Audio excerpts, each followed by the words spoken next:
while she's doing that. My name's Aubrey Guynn.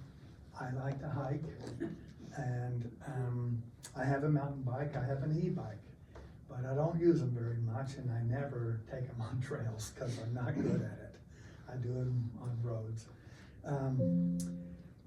Steve Joy, would you stand up, Steve? Steve is my old hiking friend. He's not old, but he and I have been hiking together for 20 years.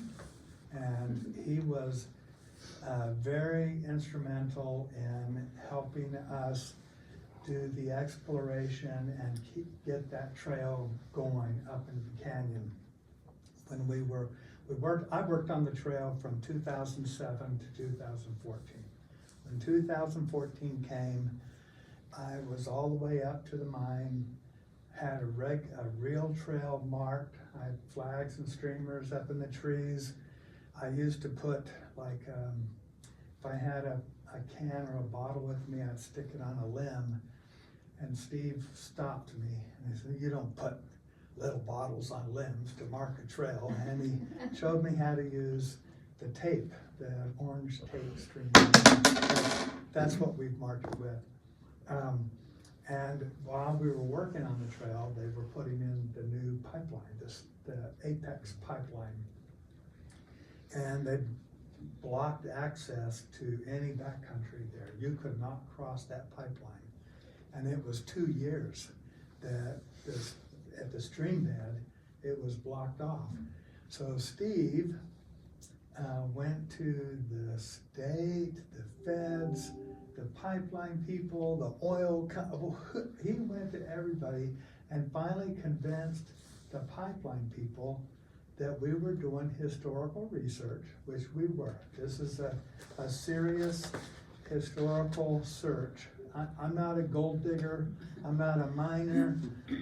He and I have maybe panned gold twice, 3 times up there. I don't really care if there's any gold up there. But we were doing historical research, and Steve convinced them that we needed egress across that pipeline. So after Steve got done, they told us who to contact when we got to the pipeline. And from then on, I was going up 3, 4, 5 times a week. And I would come to the pipeline, somebody would approach me to run me off. And I said, "No, I'm here and I got a letter from so-and-so." And they shut the pipeline down. They stopped all the equipment up on the south face or the north face. They shut everything off on the south face because they would knock boulders loose the size of Volkswagens that came rolling down. They shut it all down, let me cross, and cranked it up. And so Steve is the one who did that, and I used it often.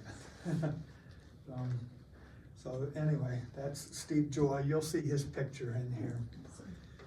This is a rendition. I do a lot of drawing.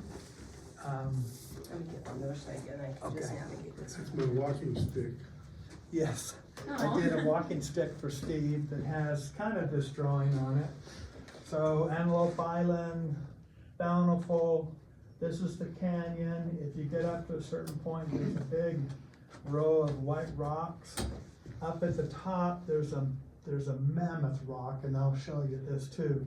This rock is heavily mineralized, and the mine itself is in between.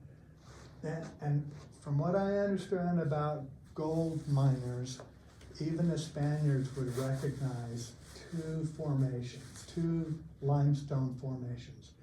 And the gold came out of the earth or fell from the sky during 2 periods of time between these 2 formations of limestone. So when they saw this limestone and then the other one, they knew in between there's a high chance that there's gold. And so that's what they would use.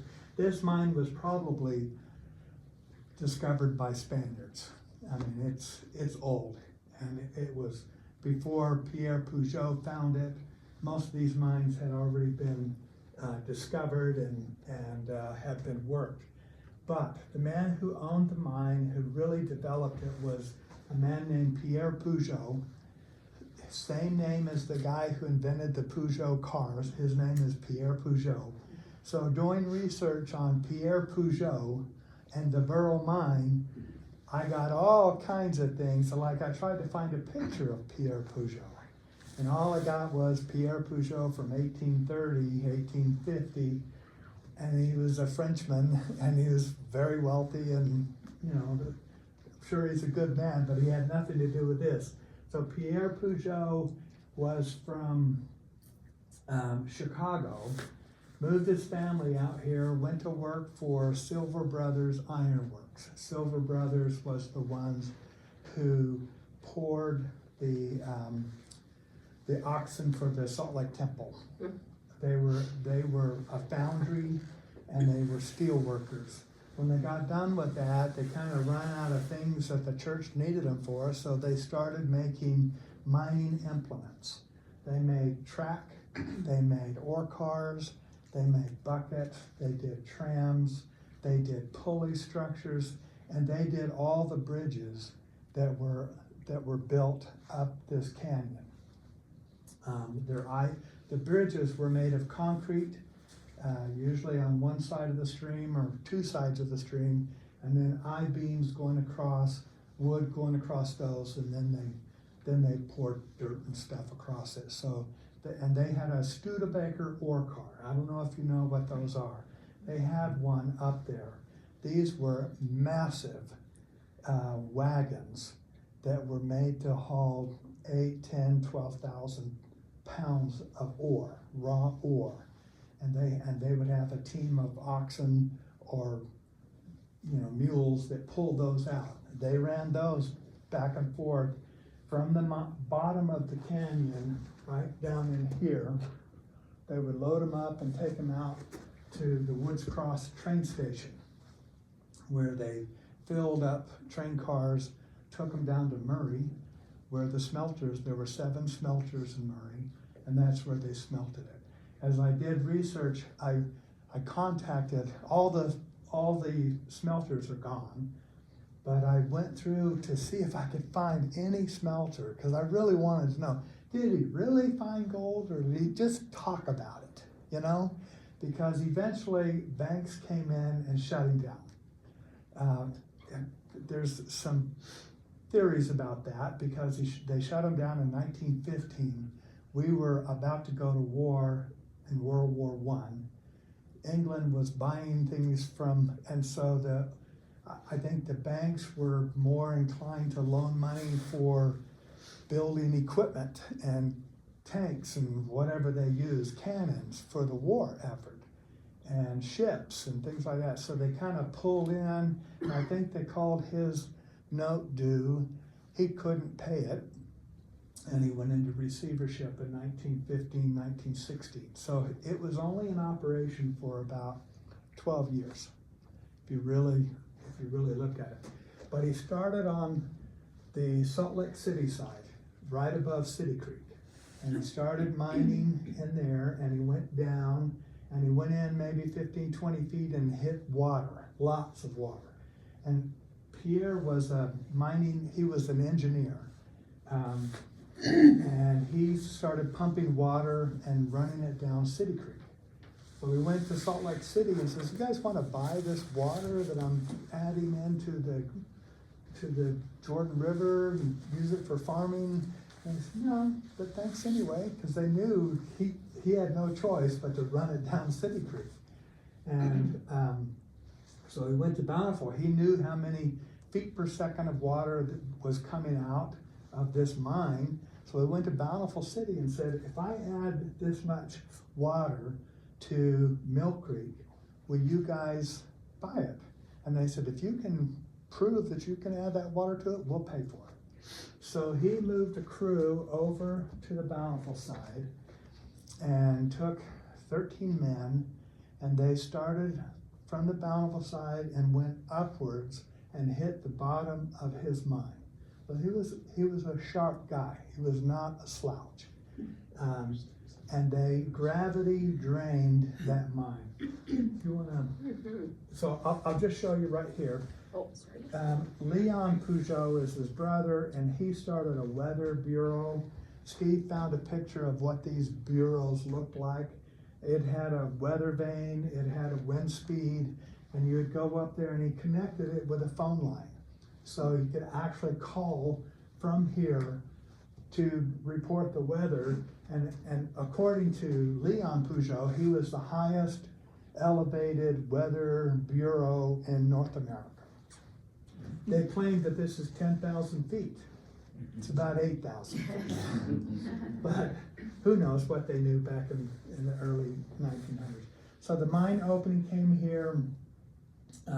When they finally hit the bottom of his mine, the water ran out gradually. He was pumping from the other side. So I thought, wow, when they hit that water, it'd be like a dam breaking loose, but it wasn't. He was pumping and draining it from the other side. These are steam-powered pumps. So they were not electric or anything like that. He created steam and that ran the pumps that they did everything with. So he hit it there. He built a 20-man bunkhouse that was made of steel. He had a kitchen that was not connected to the bunkhouse. There was tracks, and you can still find remnants of the tracks over here, remnants of the tracks down here where they did repairs.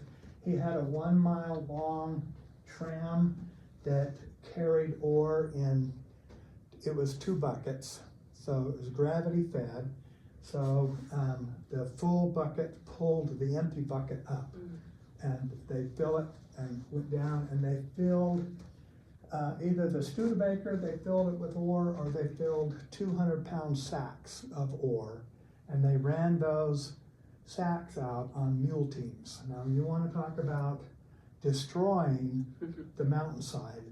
Every time you can find those trails in every one of our canyons. Every canyon had mines up at the top of it. The way the mines work,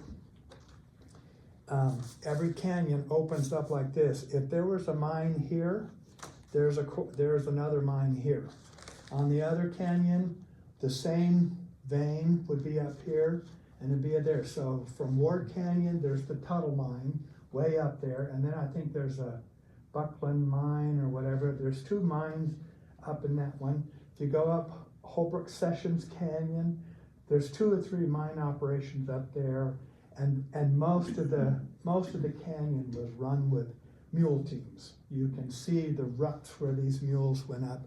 And then, I don't know about North Canyon. I don't know anything at all about North Canyon. But this canyon had the Wandering Jew mine up at the top on the left, and then the Burro Mine up at the top on the right. And until they built the road, he had mule teams who would bring his supplies up, and then haul ore back out.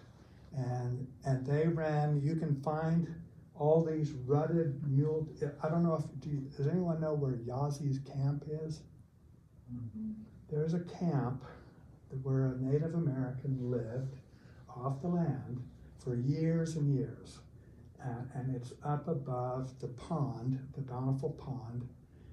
If you go to the right now it's a downhill run, a one-way run for mountain bikes. But bisecting and cutting through that is a deep rutted trail, and I followed it one time. It was about an 18-mile round trip, and it goes straight up the side of the mountain. It crosses streams, so they would run these mules up. These are 20 mule teams. They would run them up, water them, go up higher, and these were hardcore, rough guys. They were not Mormon bishops. They were rough guys that came in from all over the world, and they just ran mule teams. They were mule skinners. So cracking whips and yelling and spitting and drinking. I found a wine flask, a whiskey glass on the Burro Mine Trail, about this big. It's amethyst colored, got bubbles in the glass. It's complete. I'm sorry, I took it. You're actually picking up garbage. I call it picking up garbage, but it was over 100 years old. It's illegal. I still have it. I told the museum down here, I said, you guys want some artifacts that I picked up along the way of the Burro Mine Trail? What? What mine? And I said, well, do you have a mining section for the museum? There was no mining. Brigham Young said no mining. And there was no mining. I was, oh yeah. Not everybody followed Brigham Young. There was mining that was done in every canyon. And it's, no, we don't have a section. I said, then I'll save these. When you do put a section in, let me know and I will donate them. So I'm saving a few things. Most things are still there. And I'll show you a few things. So Leon had his weather thing. This was the superintendent's cabin, and this is an avalanche field that goes straight down this mountain. And while they were tunneling, the first winter, an avalanche hit. It filled up the bunkhouse and the kitchen with snow, just literally filled it up. And the cook, there was the Japanese guy who was a cook, dug his way out with a frying pan, and then came over here and started digging. The guy, most of them, it didn't blow their eardrums, but it nearly did. The pressure of the snow going in that opening was so strong that there was a strong concussion. They dug out, it took them a day, they dug out, and then they went down to the Davis County Clipper, which was the historical record for everything that happened in Davis County. And this is all from the Davis County Clipper, except for a few things from the Tribune. Hey, Aubrey? Yes, sir. Interesting to note that particular year they had 10 feet of snow in Bountiful. And I had pictures of the snow reaching the tops of the telephone poles. Yeah. And that's what caused the landslide, was the 10 feet of snow. It was deeper than that up on the mountainside. What year was that? This would have been about 1908, 1909. You can find it in the digital copies of the Utah newspapers. Yeah. Yeah, the U digitized all the newspapers. There's a telephone line, and this drawing works well to talk about everything that happened. There's a trail that goes up here. There's another trail that goes up here, and there's a phone line. Pierre was the 10th customer for AT&T. Was it AT&T or Mountain Bell? Mountain Bell. Mountain Bell. They were their 10th customer, and they ran 10 lines up the canyon and also over the top down City Creek into, he was in the New York, the Boston building. He was on the 10th floor, was Pierre's office.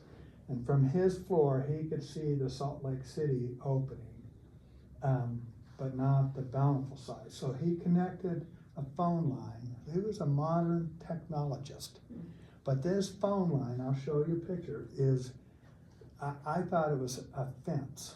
The first time I saw one, it was laying on the ground. I thought, oh, somebody stabled horses here, because it's a big, thick, rusted wire. And just really thick. It was like fencing wire. But eventually, I saw it hanging from trees, and then finally I saw a Hemingway, The bulbs. a Hemingway glass insulator nailed to a tree with that same wire wrapped around it, hanging from the tree. It is at the very top of the We mountain. won't tell who has a copy, who has that now. I'm donating it to the museum when it's ready. I really do have it safe, and it has wire wrapped around it. We're And talking 8-gauge copper solid wire. yeah, just amazing. Big. Anyway, let's go to the next one. So he had a phone line, he had ore cars, this is a map, and I have a copy of it here. Anybody who wants it, if you leave your email address, I'll email this to you. This is a alltrails.com map. So And do you just look up Burro Mine for that? you What's the can name? get this. You can get this if you type in Aubrey Guynn Burro Mine, you'll find this. Okay. And you'll find that drawing too, and all my pictures. All my pictures are on a website that Yahoo does, and it's called Flickr, flickr.com, Flickr. We'll post it on the Facebook group. Yeah, and there is all the pictures that we see today will be in those things with a big description, a caption on One of each the picture. biggest problems in hiking with Aubrey is he likes to stop and take pictures. Take a lot of He's got pictures. beautiful pictures on his website. That's right, take only pictures. So this shows it. There's one thing, I didn't name anything after myself except for one stream.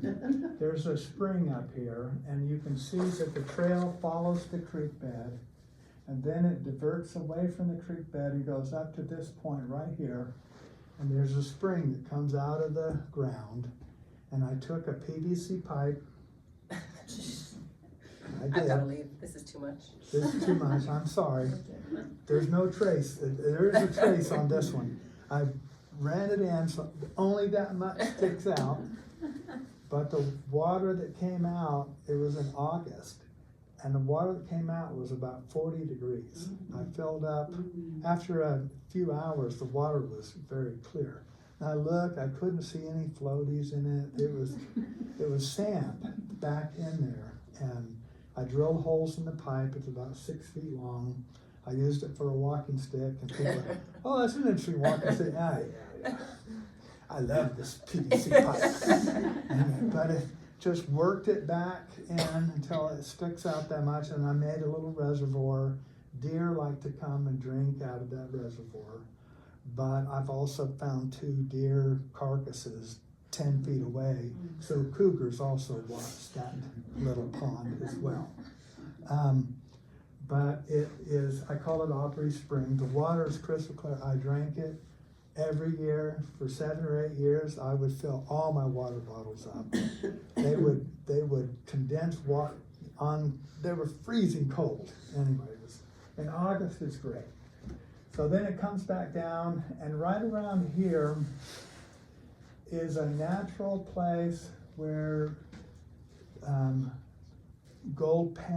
people who gold pan and use sluice boxes to find gold, they dredged it. In fact, they dredged the entire stream bed. As you hike this, I don't know when they came in. I have looked and looked and looked. I can't find any record that talks about who dredged all of the canyons, because Ward Canyon was dredged, Holbrook Canyon was dredged. You can see these piles of gravel. I used to think it was runoff from the water, but it's not. They went in with a steam shovel or something and dug these things out. And along here, it's about 20 feet down to the stream bed. Scoop it out, and they go right down to bedrock, and that's what they sluiced. Anybody ever watch Gold Rush? They explain exactly how this works in there. And so you come to this point here, which is Willie Hollow, and this is the bottom. This is the Kenny Creek Trail. It goes up 9.75 miles and drops back down to the stream bed. So there is a trail loop that you can do that takes, this is 3.75 miles from here to here. So it's not a long hike. This is another mile, maybe a mile and a half, but it's 2,000 feet of elevation. It is a very steep climb. It's well marked. There's 2 ways to get to it. The best way is go up the face of this. When you pick this up, you'll see a tram line. They ran a tram down to here, and then, or maybe they ran ore cars. I don't know what they did, but there's cable laying here. There's cable laying here, miles of cable. Just coil up, laying in the ground. There's lots of cable laying along in here. Let's go to the next picture. So this is a LiDAR picture. I contacted a guy at the state of Utah that's a cartographer. And when I found out about LiDAR, I said, do you have LiDAR images of the canyon? Yes. Circle what you want a LiDAR picture of, and I'll send it to you. Well, this is where we are here. This is Stone Stone Ridge. This is Ken Patey's road. Does anybody know Ken Patey? Ken Patey built a road here, and then last I heard he was in Portugal, then I think he went to Brazil. He's basically on the lam. He's got in a lot of trouble. No permits, no authorization to do anything, just bulldoze these things in. I texted, he used to be in my neighborhood. And when I saw what he was doing, I sent a text, talk about no trace. I sent him a text, I said, Ken Patey, what in the world are you doing? 2 weeks later, he answered me. And he just said, I'm raising 5 boys, and we want to have horseback, and they told me I needed to make a road big enough for a ladder. He told me that he was gonna make a ski run up there. I'm sure it was going to get developed, but right now it is shut down. It's very difficult to get to those roads, but if you ever get up there, it's an amazing hike. It'll be there in the next millennium, you know, it'll never go away. Anyway, you can see the houses here. This is the road, the paved road that goes through Mueller Park. But what I wanted to show you, and here's that curved place where they dredged it. The Elephant Rock is right here. And then if you go to Willie Hollow, it comes down here. You can see the pipeline over here, but right here, and you have to come up here and see it. You can see the Burro Mine Road, and this is called Howard Hollow, and this is called Frederick Hollow. And no, this is Frederick Hollow, and this is Howard Hollow. Do you want me to zoom in? If you can, zoom in that thing right there. Oh, you can kind of see it. Yeah, that little road shows up, LiDAR takes a kind of an X-ray image and takes away all organic material and leaves only the raw earth. They use it as a basis of making maps now. It's amazing. So Elephant Rock, the turn there, and then that road right there. There's another road here. So there's 2 or 3 ways that he would have people come up. There's another way. This is called, this is Right Fork, and this is Mill Stream or Mill Creek. The Mill Stream? Anyway, this is Mill Creek, Mill Stream. This is the Elephant Rock Trail. You can see it. You can see it in here. But this is called Richmond Flats. And then this is Right Fork. There's a trail, a mule trail that goes along here. There's also a mule trail that goes up through here. And it goes up to this stream and works its way back to the mine. The mine is right. When you get on that road, where's the road? Okay, when you get on this road, it points like a transom was pointed at the mine. It goes straight into the mine. And it's probably a mile long.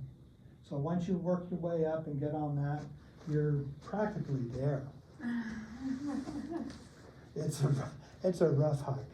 I'm not gonna, let's go to the next one. Can I ask you a question? You know that new bridge, the one that's furthest back up, so about 4 miles. Where would that be on that map? Let's look and I'll show you where it is. It is,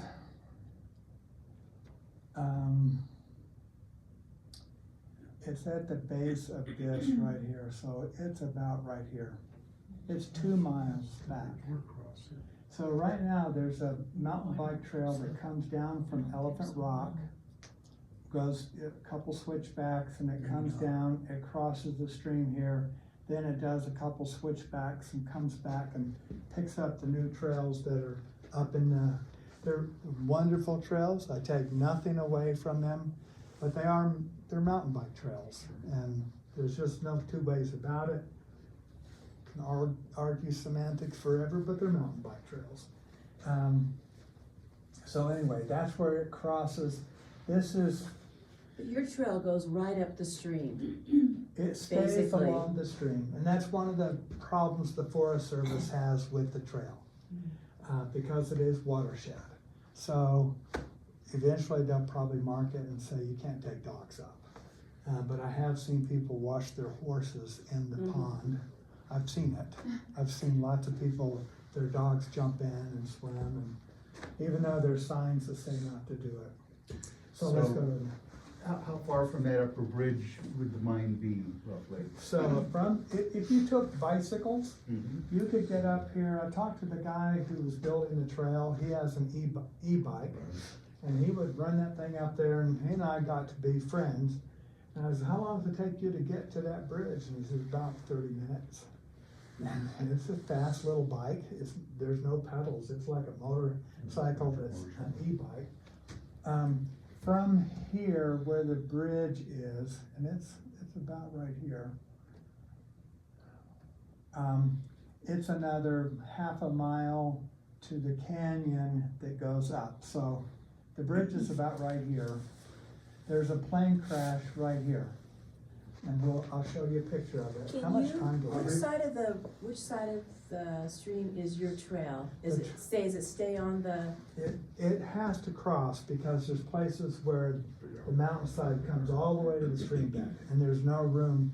So it crosses the trail, it crosses the stream about 5 or 6 times. And then, I just stayed where the road was. I've tried to follow what the old road was. And that's the best way because when they did the road, they graded it. And you can, as you follow this trail, you'll see places like, man, I feel like I'm on a mountain bike trail because there's vestiges of that road that's very well done, still well preserved. And they usually come down to a bridge, of the remnants of the bridge. So my trail stays with the road and it goes, I think there was a newspaper article and it said it crosses the stream 8 times. But now it crosses about 5. And then you get to you get to the bottom of Howard Hollow and you work your way across and then you head up. so if you were to go to the bridge on the regular new trail that they made, how would you find your trail from the When you bridge? get to where the bridge is, the trail is clearly marked, goes on from there. Have you been there? Yeah, I've been there, a number of times. I trail run, so I run that a fair I know amount. who you are. Yeah. You live up here, don't you? Yeah. I've seen you you do Elephant Rock Trail. I used to a lot, but it got so busy, that. so- I used to see you all, Yeah. and I stopped doing any trail that has, no offense to mountain bikes, I just don't like always Being run being over? afraid of Yeah, getting ran hit. over. They have a right to be there, they have every much right as I have, but they're for speed, they're for getting point A to point B quicker every time they go, and they time themselves. That bike trail goes over the peak down to Sugar Creek. The park on the Salt Lake side behind the Capitol building. Yeah, it goes up to, And you can go take that hike up to the top, but you have to drive up to pass through a gate, and it's only open during certain days of the week. So you yeah, don't really City find- Creek is, Oh, City Creek, is that what you're talking City about? Creek, yeah. Yeah, and City Creek shut down right now, till 27, Okay. because they're redoing the plant up there. It's closed at site And 16. there's I do a like trail that from place. City Creek side that goes up to the peak, and there's a trail that takes from Rudy's Flats, a big Elephant Rock, where Rudy's Flats is, that goes east, and then you go up a very steep climb, and you can go around the ridge to the mine, but the problem with that trail is there's no water up there. yeah. So you have to carry your water, and it's, when Aubrey and I found the road that went along the creek, that was the way to go, because with the addition of the spring, which was about 100 feet above the stream, we could get fresh water. Otherwise, we had to dip it out of the stream. But the problem with the Rudy's Flats trail is there's no water going up from Beaver Park to Rudy's Flats to the mine. And that's a good, 4 or 5 miles. So there's multiple trails that, if you get to Rudy's Flats, you can go up the ridge line, work your way to Grandview Peak, and probably work your way back to, the Great Western Trail. And if you go down, you'll hit these trails, that, you know, they're all there. This is where the, and you can't see it, but the pipe comes out right here. That's Aubrey's pipe. Aubrey's Aubrey's Spring. Aubrey's Spring Spring. Mountain. It's my good one. I made a bench, but I think a moose stepped on it and caved it in. It just disappears. Let's go to the, Forward or back? forward. Whichever. So you wanna see that piece of the, let's We see, I'll wanna go just one. keep going. Okay, I'm gonna go, oh, sorry. Okay, That works. Let me go back a couple. I don't know. Did you wanna see okay, this so one? do the next one after this. I don't know what that, anybody know what that is? Yeah, That's it's like up a by drill the mine. bit. It's not a drill bit. I don't know what it is. It could be a drill bit, for all I know, I don't know. But it's laying on the ground, it's up there, it weighs about 40 12 pounds. inches across? Yeah. Oh, it's, It's not a drill bit. huh. This I've is had a- people that know ore work and they don't know what it is. This is a steam powered, this is still there, it weighs about 150 pounds. Yeah, we uncovered it and we decided we didn't wanna carry it out. Oh my gosh. So, We were gonna give it to the Utah Museum but they don't. in mining, but it's just too heavy, so we reburied it. So we put it back where it was and covered it up. That's pretty cool. It's still there. It was It's fun. a 1880, this is where, we took a metal detector and that thing set it off like crazy. But it's in part of an avalanche field, so it's just been, it was buried under, there was a cabin there at one time. Found a lot of big, long spikes and then we found that. And it was the mining superintendent's cabin and his office. So every day, he took a sample of ore, crushed it, acid washed it, because you could see the ground is all acid washed. There are places where there are slag piles, where they they would actually refine the gold that they took from the mine, rather than send it down the hill. Yeah. And so I've taken that slag and chemically processed it and not found any gold in it. Yeah. But it was an interesting Let's go to the process, next one. because slag is very The heavy. next one, this is the mine. I have a picture of Steve with his head down in there. That's all you can, the mine is not open. There, up at the top, there's a couple air holes, and you can feel cold air coming out. But like I said, I'm not a cave digger, I'm not a It's too gold digger. dangerous to proceed. So let's go to the next one. So here's one of the bridge crossings. I went up to it and it says Carnegie 08, and that is 1908. So it is an old, every one of the bridge crossings, when you see the iron I-beam sticking out of the ground, if you go along them, they say Carnegie 08. So Silver Brothers Iron Works in Ogden ordered these things pre-made. They shipped them from Pennsylvania out here, and they prefabricated these bridges and did it. So let's keep going. There's the mine opening. There's a big rock here. It says Stephen Miller, 1909.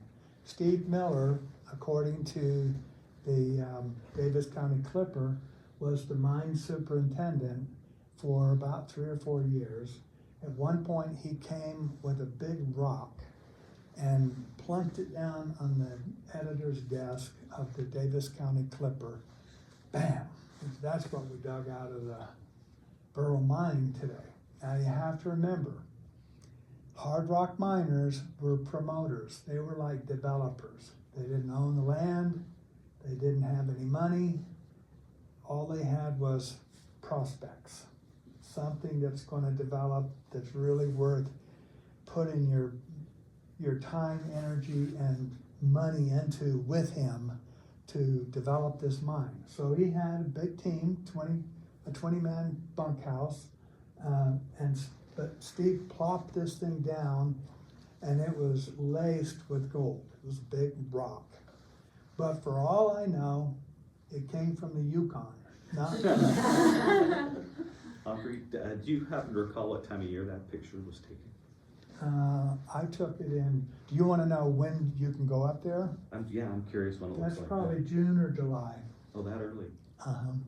Yeah, you can get up here, when you look from I-15 up the third canyon back, you will see that road.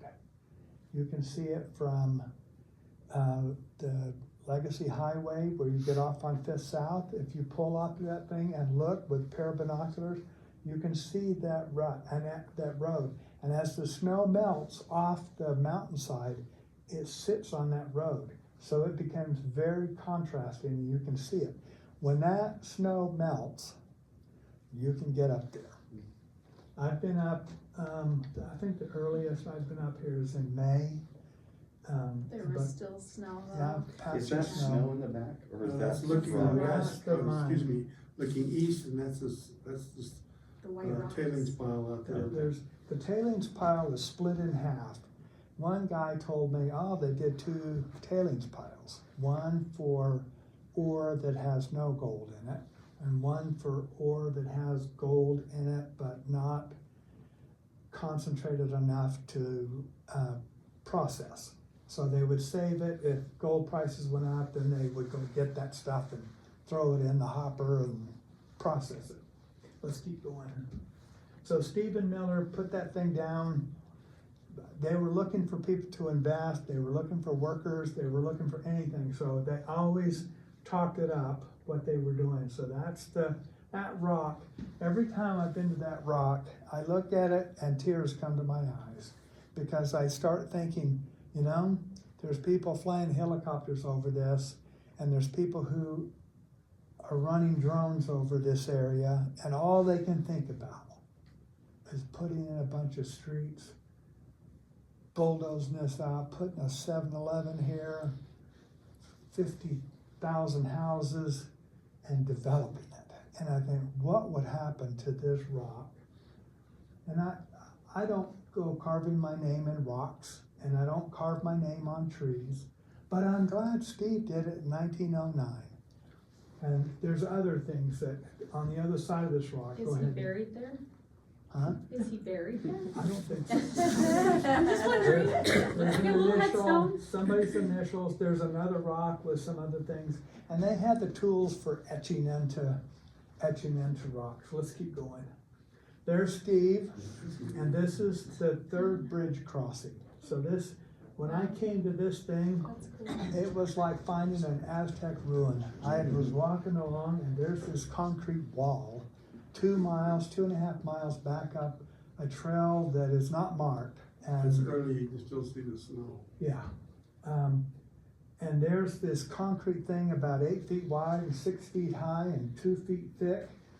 Who in the world came up here and poured all that concrete? Well, it was Pierre Peugeot's. It was actually Harvey Sessions was the guy who did the road. He is a grandson of Peregrine Sessions. And I've looked up the family. I've done a lot of research. I looked up every family of Sessions I could find. Anybody related to Harvey? Got a picture? I did finally find a picture of Harvey Sessions. Let's keep going. So this is a pulley that's part of the tram. Next one. It's got the cable still hooked to it, and there's a great big tree, and you can see where the cable had been wrapped around that tree. And it goes, and there's another picture of Steve digging this thing up. We left it. It's not in my front yard. But it Is is, that a cart It's a- upside down? Yeah. it's a cart Ore car. it was an ore car that carried ore out. There's a track laying there. This is all up at the mine. That's so crazy. It's so hard to get this stuff out that it's still there. Thank goodness. Keep going. That's another view of it, and there's the two where the two telephone lines That's so were, cool. That may or may were not once. still be there. I will not admit or deny. But if you wanna see one, I've got one. This is what that cable looks like. It is thick. That's why when they did a phone call, they yelled, because it's hanging in the trees. They said, Bell Telephone said that they put in 8 or 9 telephone poles. Everything else is up in the trees. Can you imagine the wind? They weren't insulated. I see no evidence that this was insulated. So the wires just sit and run branches, and it's, hey, how'd we do today? What? Go ahead. We'll keep going. So this is part of the trail in the stream bed, and there's a bunch of pictures like this. Let's just go through these pretty quick. There's another part. As I walk through, I just pick rocks out of the way, and it forms the trail. Building a trail is easy. I have to thank you. I'm a big snowshoer, and I've snowshoed this. And the only way you can snowshoe it is because of your tags on the trees. Yeah. And it's a beautiful snowshoe trail. There's Steve's tags. Oh, I yeah, still put them up Steve, there. thank you. But that's the only way you can do this. I is bushwhacked to by do this. myself, and to keep from getting lost, I would take the surveying tape and wrap around the tree. Yeah. So when I came back out, I could follow the trees Yep. out. Otherwise, I don't recommend bushwhacking by yourself. There's another view of it. It's a remote trail. This is a picture of the canyon from back in there a ways. Keep going. This is from the mine looking down towards Bountiful. So that's that big monolithic rock. It's rusted and it's very mineralized. And down below it, there's lots of minerals. There's the mine. Right over these trees is where the kitchen and the bunkhouse was. Up in the hills here, I found a pan, an iron skillet, and I turned it over and took a picture of it, left it there. Good job. It was broken on one corner, but it's a good 100 yards from where the kitchen was. But in 1915, the Clipper said that there was big fires up, and it said Peugeot is having a bonfire. When he went into receivership, the bank tried to run the mine for a couple years, lost interest. By 1917, it was empty. It was all gone. But in 1915, he burned it all down. And I suspect he used dynamite on some of it, because that Rumor has it that somebody got perturbed with the fact that it was closing, and they dynamited the whole side. yeah. What was his motivation for burning it down? If he can't have it, no one will. I don't know. He was I'm just kidding. he was upset. But I followed his career, and I contacted his grandchildren. He was married to a woman named Ella Richmond. That's why they call that Richmond Flats. That's where they staged all their horses and equipment for the road. It was a great big pasture. It was corralled, fenced. You can still find a wood-burning stove and some cut logs there. The family had a summer house up at the mouth of the canyon, which I have never found. Yeah, it's a log cabin. It was actually a stone cabin, but I can't find it. So keep going. There's the mine. This is on the road.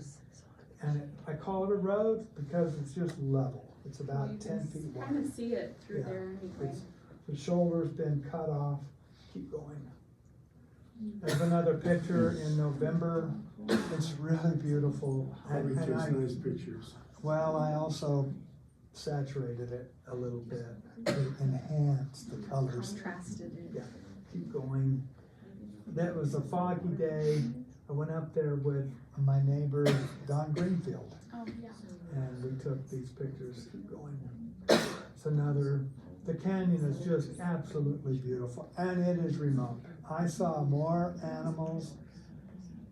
I won't even tell you, bear, cougar, mountain lion, lots of moose. One day I walked down from the mine, came out of a pond, and there were 5 bull moose on the trail in front of me, and 1 alpha moose down in the stream bed. So there were 6 bull moose all in one place. Sent me a Yeah, I picture could- of it. I could see all of them. I didn't take a picture. I was Oh, this is scared. another time. I was scared to death. They Now were I'll all, walk up to one and try and feed it. two of them were facing each other on the trail. I don't know if all of you are religious people or not. I'm a religious Saying some man. big prayers. And I said a prayer. I didn't have a gun. I didn't have mace. I didn't have anything to defend myself except a walking stick. I said, Heavenly Father, I gotta go between these two moose. Am I gonna be okay? I got an answer. Yeah, you'll be okay. No sudden moves. Don't say anything. Don't look them in the eye, and don't move that stick. So I went down, and they were 10 feet apart. I could smell their breath and the musk oil and the smell. And I walked between them I'm and surprised you whispered. didn't stop and take pictures. That's why, He usually oh, does. I had to do a lot more than, when I got home, my gosh. And then, that was before I got chased by a moose. This had happened after I would have gone right back up the mountainside and walked 15 miles the other way to get. I've come across the cow and a calf, and I went, retraced my trail. Yeah, they're scary. So let's keep going. That's the mine opening. That's Steve. When we did a big. It looks like excursion. trailings, is it It's, trailings? it's tailings from what they dug out. The tailings pile is very small. The University of Utah did a survey of all the mines in Davis County, and but they were hired by the state of Utah and by the Forest Service. And I think they did what they were told to do, and they just said, none of these mines produced any gold. That's their conclusion. Let's keep going. So this is looking for the mine out towards Bountiful. This is kind of what I based that picture that I drew on. Keep going. Another picture of it. It's just beautiful This is country. obviously fall. Yeah. Keep going. Here's the mine opening. There's a bunch of implements laying. This is the smaller tailings pile. That's the larger. That's the rock over here from, and then and I'm telling you where these are at. Right around here is where that crusher is buried. Okay, we can keep going. Did find that. Can anyone tell me what that date is? What year it is? 1812. This is at the very top of the ridge. The mine is 1,000 feet from the top of Black Mountain. That's what they call it. And they claim it's at 10,000 feet, but it's 9,000 at the top of the ridge. And I found that tree, and it looked like 1812, which is about when they were active. So where's this trail from Black Mountain? This is- The tree is on the ridge line.